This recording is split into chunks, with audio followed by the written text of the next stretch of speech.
guys, welcome back to my channel Verb the Love for Words।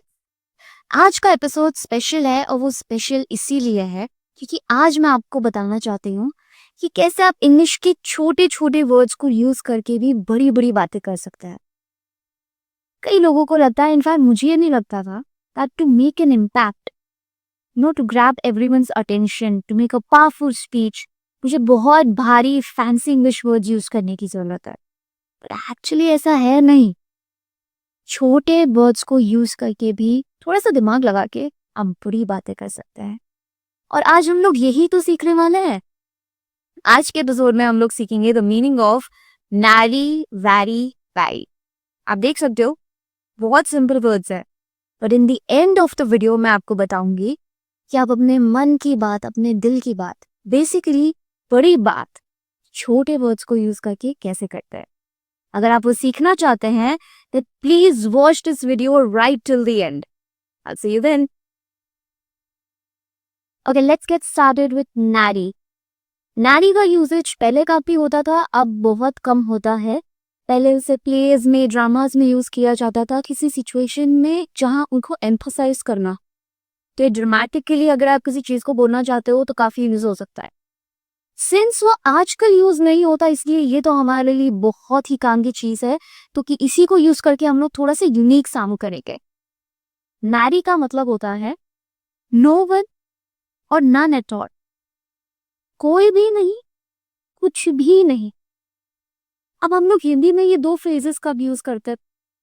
यार party में मुझे कोई नहीं जान पहचान का भी मिला, मुझे रात को भूख लगी थी बट रात को कुछ भी खाने के लिए नहीं था। दोनों ही सिचुएशंस में आपको कुछ एक्सपेक्ट कर रहे थे कि होगा बट नहीं था। एम्फसाइज करके बोल रहे हो कि कोई भी नहीं था, कुछ भी नहीं था। The same usage goes in English. I'll give you an example. Nary a person was happy to see me get promoted. मतलब कोई एक सिंगल इंसान भी नहीं था जिसे खुशी हुई हो मेरे प्रमोशन से। Reality of lies. एक और एग्जाम्पल मैं आपको दे दूँ। अगर आपका छोटा भाई आपसे पूछता है कि क्या वो आपसे ज्यादा स्मार्ट है, आप काफी पोलाइटली रिप्लाई कर सकते हैं, I have nary a reason to say yes. Simple. I can give you one more example. There was nary a cloud in the sky today. Or he had nary a penny named to him. कुछ भी नहीं, कोई भी नहीं. I hope you get the gist. That's all. Okay, the next word that we are going to learn is vary. Vary को आप ऐसे याद रखिए जैसे variety. Vary से variety. Something which is different. Something जो change होता है।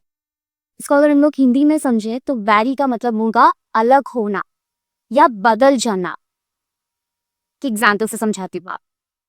राइस का क्वालिटी हमारे हिंदुस्तान में हर रीजन टू रीजन डिफर करता है, अलग होता है। आप साउथ में जाओगे तो वो छोटा और मोटा होगा, आप नॉर्थ में जाओगे तो वो पतला और लंबा होता है। और भी तरह तरह की वेराइटीज आती है, बासमती राइस या फिर वो राइस या फिर वो राइस, काफी सारी वेराइटी होती है राइस में। तो हम लोग इसको इंग्लिश में कहेंगे the quality of rice varies from region to region. I guess that was simple. Again, एक और एग्जाम्पल। स्किन के रूटीन ना आपका मेरी तरह होगा और ना मेरा आपकी तरह। वो स्किन टू स्किन डिफर करता है, स्किन टू स्किन बदलता है। तो हम लोग इस केस में बोलेंगे कि स्किन के routines varies from person to person. हम सबकी लाइफ में कोई ऐसा इंसान होता है जिसका मूड घड़ी दो घड़ी बदलता है, राइट? ऐसे में हम लोग कहते हैं his mood varies depending on the weather या फिर his mood varies by the hour. The concept on the Vergamot channel varies from episode to episode. ये आप खुद समझे, ये मैं आपको नहीं समझाऊंगी।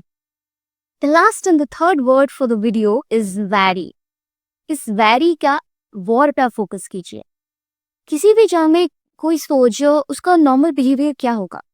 उसे पता है वो किसी पे ट्रस्ट नहीं कर सकता, उसे पता है सिचुएशन काफी अनसर्टन होगी, कहीं से भी कभी भी कोई हमला हो सकता है, कुछ भी जम चिल सकती है, कैसा भी कुछ हो सकता है। इस सिचुएशन में वो अपना हर कदम बहुत सावधानी से रखेगा। He is going to be very careful, he is going to be very cautious. क्यों? क्योंकि उसे पता है कि सिचुएशन कैसी है, हम किसी पे भी ट्रस्ट नहीं कर सकते। ऐसी सिचुएशन में हम लोग बोलेंगे the soldiers are being wary, they are being wary in war. Same situation हमारी लाइफ में भी आती है।